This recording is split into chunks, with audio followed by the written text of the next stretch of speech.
My name is Greig Lambie, studied NC Land-based Engineering and Agricultural.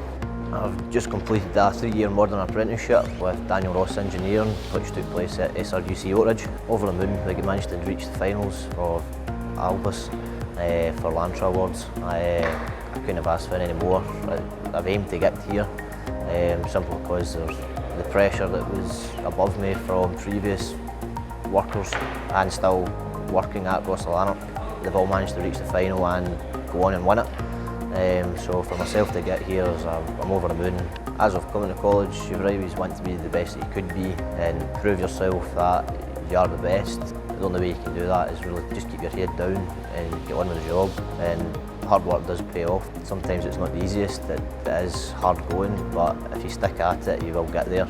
I would say coming to college is benefit you, because when you come here, you get the basic groundings of everything.